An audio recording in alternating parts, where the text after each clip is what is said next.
Welcome to Direct to Video, DVD Extras, a podcast between podcasts where we talk about whatever we want. Now, where's the button on this thing? See, I love that podcast. I also love The Adventure Zone because I absolutely adore... I like storytelling, and I like good storytelling. And The Adventure Zone, if you go back and listen to the first episode, starts off super rocky. As far as storytelling goes, and they don't know what they're doing, and they're so bad at it, and I don't know if you're caught up. I'm not. I'm at about episode 31. Okay. 32. But the point is, and this started fairly quickly, but I would say probably there was some of this in the train arc, and then on. The storytelling got really good. Yeah. Really good, like really fast. And it's mostly Griffin, but also everybody else is so connected with their character now. I can speak as somebody who, like, I've been in about three Dungeons and Dragons campaigns, and I'm currently like hosting one. Mm-hmm. It takes a while. It doesn't matter whether you're playing D&D with somebody who's never touched it before or with somebody who's been playing D&D for like a decade. It takes a while for people to just sit down and just be in character and have a good time. Because, like, the first couple of times you do it, it doesn't matter. It's always this alien experience, like you're stepping in squishy shoes. I was only ever in one D&D campaign. And it was bad for a lot of reasons. One of the reasons is that I think just doing a campaign over Skype is rough. Definitely. It's like not easy. It's not as... You don't get as dynamic reaction as you do around a table. Yeah, definitely. We had like 40 characters that were just rotated in and out depending on who had time to play. Yeah. And 3, it was the first time for like 3/4 of the players, and it was Caleb's first time DMing. And I think at the end of it, it took about a year. Our whole deal took about a year. I think at the end of it, everybody thought, yeah, we could have done that better. And then it kind of fell apart after that, because again, there were like 40 people.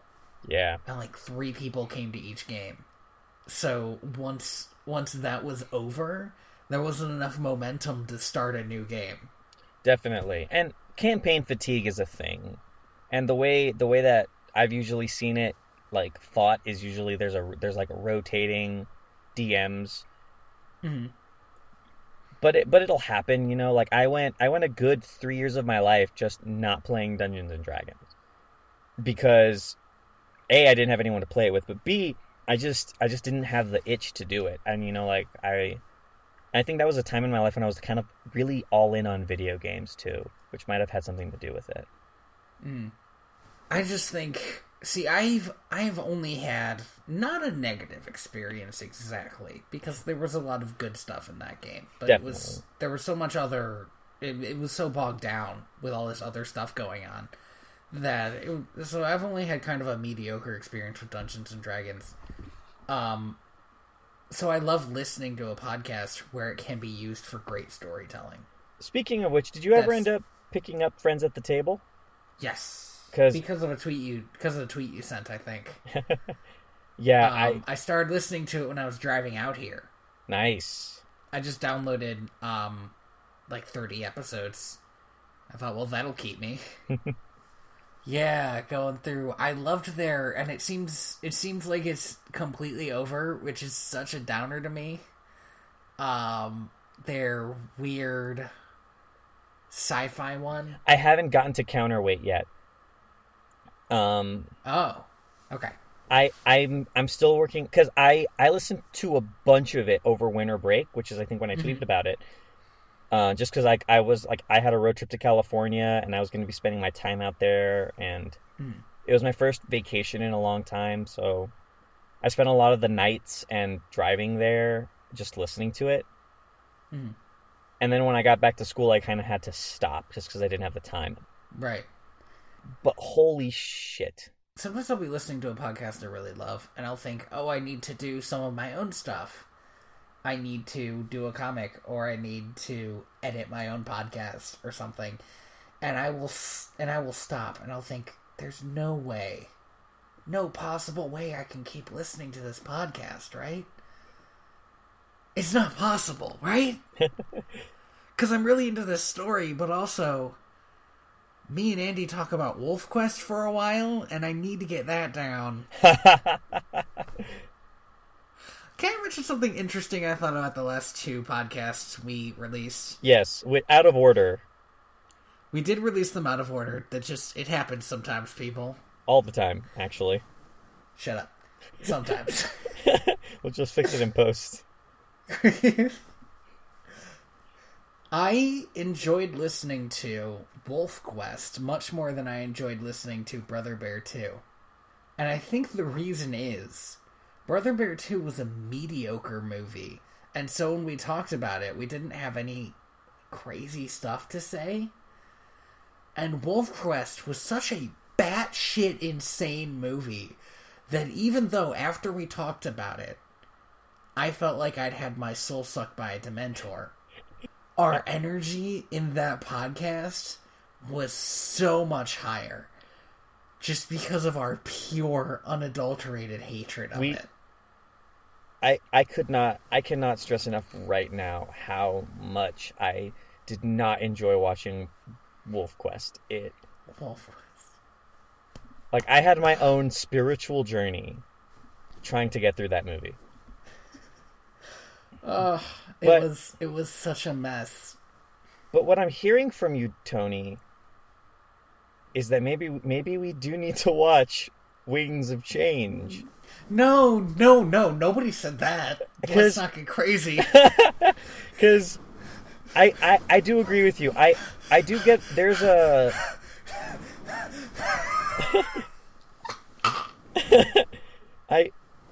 Because I agree with you. I had a smile on my face listening to myself and you kind of go through Balto and Balto 2. Mm-hmm. And going through Brother Bear, though, I had a lot more moments of like, oh, that's an interesting thought that I had that I still agree with. So, as usual, my favorite jokes in that one were about the McElroys. And that was at the beginning. That was before all the good stuff. Oh, and I'll say this, though. Listening back to it, I really did love your retelling of the dead bear joke. Although, again, like we do, we immediately followed that one up with more talk about racist caricatures. Good times. It's and brother, I think maybe it has to do with the fact that, like, of all the movies that we've tackled from Disney have some element of cultural appropriation or racism that we have to talk about. Like, it has to be talked about. It does, and because it feels wrong if we don't. I think I genuinely like that we talk about it. I don't think we could have a decent podcast or any kind of medium if we didn't talk about stuff like that. I would feel awful about it. Yeah. Especially with something like Pocahontas 2 and Peter Pan. Oh, fuck yeah. And I think watching those movies early really opened us up to all these other ones. Where now if we see something like that, we feel like we need to mention it. Yeah. I think it's kind of important because Disney does not have a cool track record. It's stuff like that. It's very interesting to me because Disney's been around for so long. Disney has like stuff in the archives that you can go find and watch, like pre-World War II, World War II, Cold War. Like, you can watch America grow watching Disney movies, and in some cases like regress and grow again. It's odd to me that, like, even today, that I can watch a movie so recent as Brother Bear, which was 2005? Yeah, 2005, 2006, and have to think only a decade after Brother Bear is released, like, this same company releases Moana. like such a beautiful love letter. And only a decade before they released Lion King, which is like, again, a beautiful love letter to this culture that nobody on the staff really knew anything about until they started working on the project. Like, it's bonkers. And that's amazing. And then stuff happens in between that. Like, again, I'm gonna bring it up because I always bring it up. Pocahontas, where they take a real person and a real thing that happened, and they have her talk to a tree. Why did they do that? And it's not, and to be fair, it's not just a real person and a real thing that happened, but a real controversial piece of Native American history. Yeah.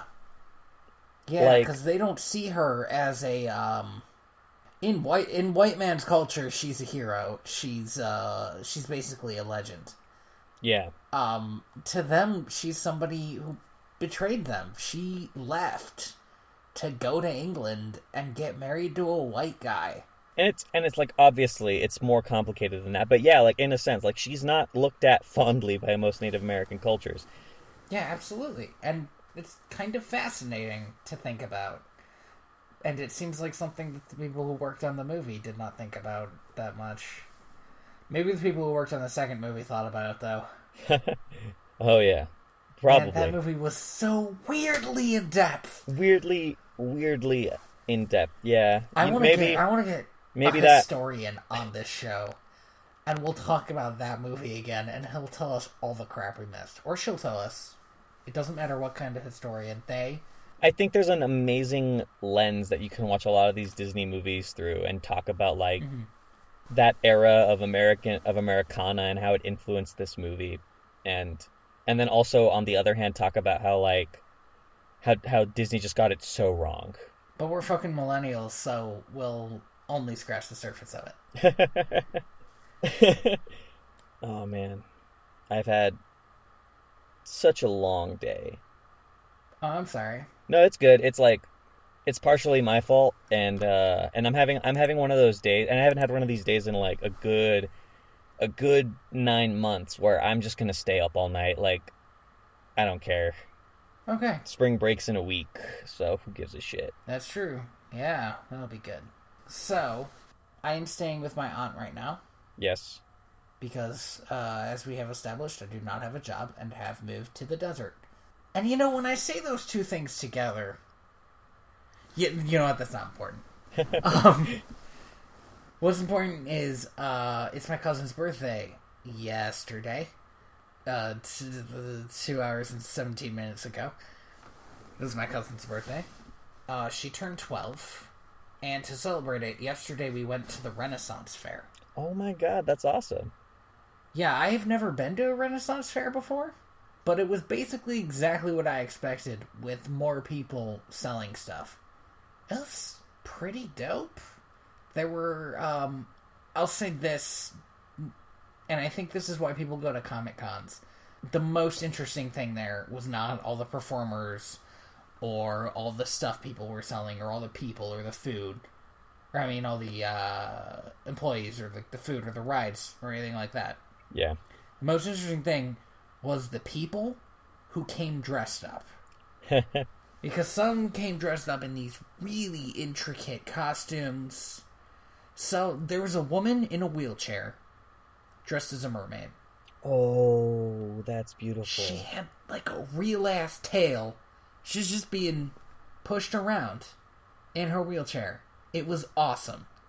There was, I shouldn't have opened with the mermaid one. That's the best one. There's a group that clearly come as their D&D group. Oh, that's sweet. One of them was an orc, like painted green and everything. There was a guy dressed as a ranger in furs, and he had a staff and everything, and he had this little terrier on a leash. Oh my god! It was so great. Oh my gosh. Yeah, no, I can say, like, as I've, like, I got to go to Anime Expo several years ago, several years ago now, and I'm a bigger anime fan, I think, now today than I was when I went. So at the time I couldn't appreciate it, but my memories of what I just got to see, though, like, these people in these, like, crazy insane costumes and like Mm-hmm. like I have a memory of seeing this like same group of people coming in like throughout the weekend every day in like different costumes, and they would just rotate. Like one day they came as like one group costume of one thing, and then like 6 hours later they'd be dressed up as something else. Like, that is awesome. there's a level of just awe that I love, that I have when I watch people just dress up as something that they love. I deeply appreciate it. It's about seeing other people passionate. Yeah. And seeing where they put their passion. It's honestly like staring at a masterpiece. Yeah. And when you go into an art museum and you see something, you think this drove somebody for a year or 5 years. Yeah. This is what they were doing. And there is a level of that you can see in just cosplayers and people who just love to dress up. It's crazy, and I love it, and it's great. And I do not have a fraction of that passion for that. I even hate thinking about what my face looks like. Yeah, I'm a pretty narcissistic person. I'm sorry, I shouldn't have. I said to like just to politely keep you going, but I should wait for a second and listen before I automatically agree to stuff. I should at least give you like, no, you're not that narcissistic. No, it's fine. Please agree. I'm a pretty huge narcissist. Like, okay. And like, come on, let's be real. I'm me. I kind of deserve it. So, the narcissism, I mean, and also the put down. Where was I going with this? Right. I absolutely hate dressing up. Like, I have not... Like, I stopped doing Halloween when I was 14. I fucking hate costumes. I can't do it. I think about it a lot. I wish, like, I have a dream that one day I'll both learn how to break dance and have an amazing Spider-Man costume and do both at the same time. Which to this day is still like... need to kickstart that dream. Oh, I would love that dream so much. And I will make it come true someday. But other than that, I cannot stand the idea of like having to put on a costume and having to like do my hair a certain way and having to like make my face like... I have enough like trouble and like vanity just making me look like me every day and that I don't even like thinking about trying to look like someone else. Yeah, no, I understand that. On the other hand, let's sort of do a flip side there. No, you're good. This is gonna sound like I have no self-esteem unless I can word it correctly. I'm saying a lot this podcast. I wonder how many of those I'm going to be able to cut out.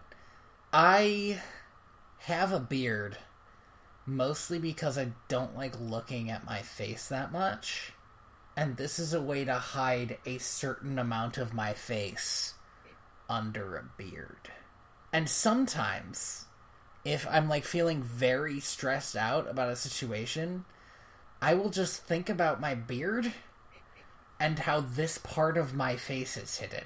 It still sounds weird, but my basic idea is that Oscar Wilde quote, if you want to know how a man truly feels, give him a mask.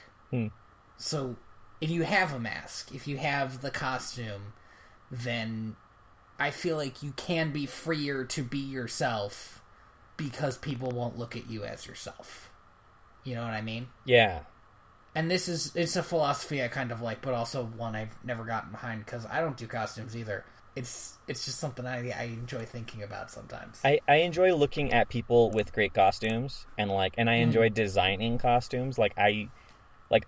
For a good part of my life, I wanted to go to art school and be a fashion designer. So I still love looking at costumes and being like, oh, like these fabrics that you're using are super great, and like the way that these like material, like I really think about costumes more than I should for somebody who hates wearing them.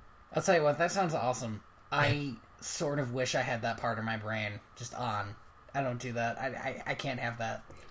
I'm realizing now, like I'm studying mathematics at college, how much of my time, how I spend so much time like sitting there like doing like math and grading math and training to be a mathematician.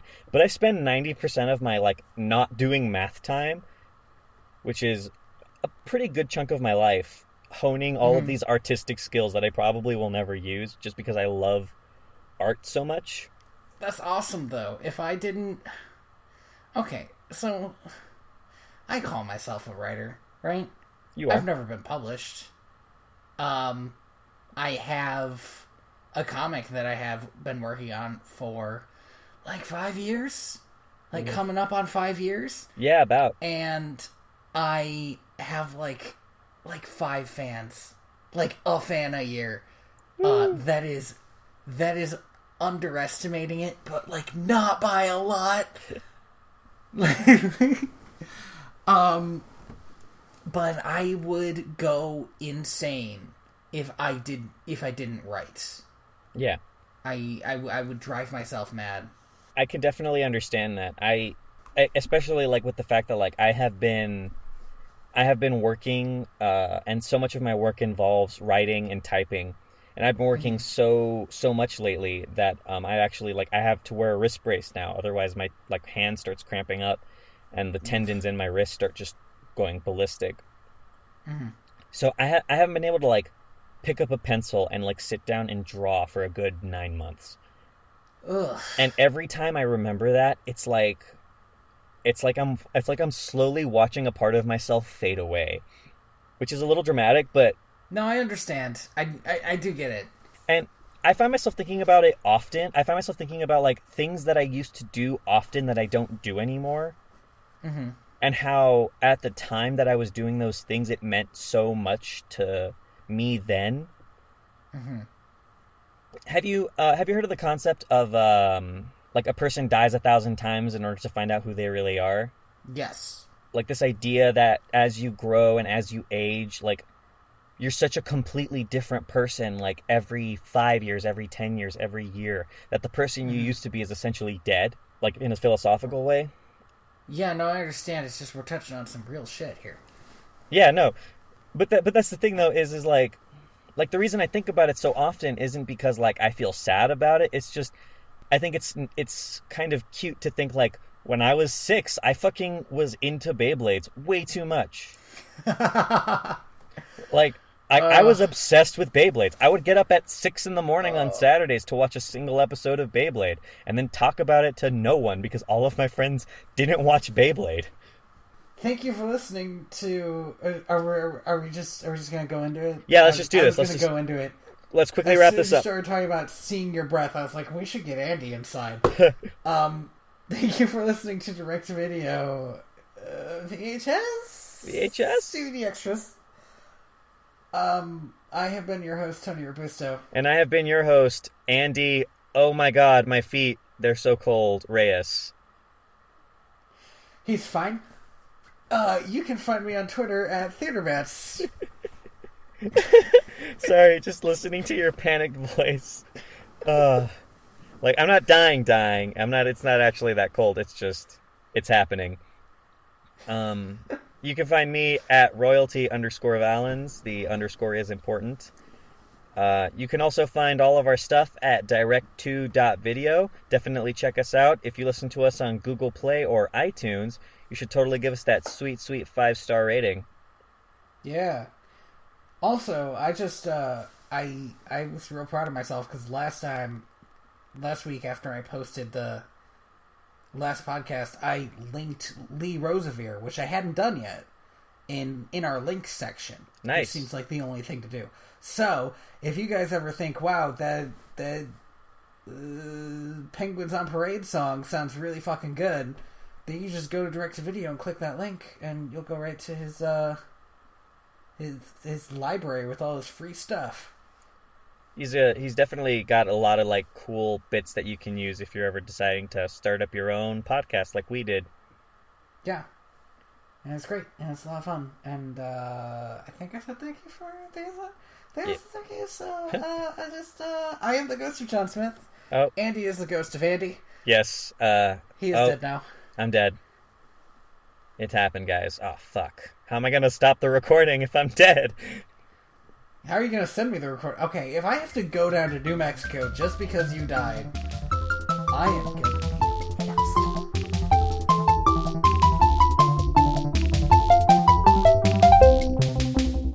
Well, to be fair, my fingers are a little cold.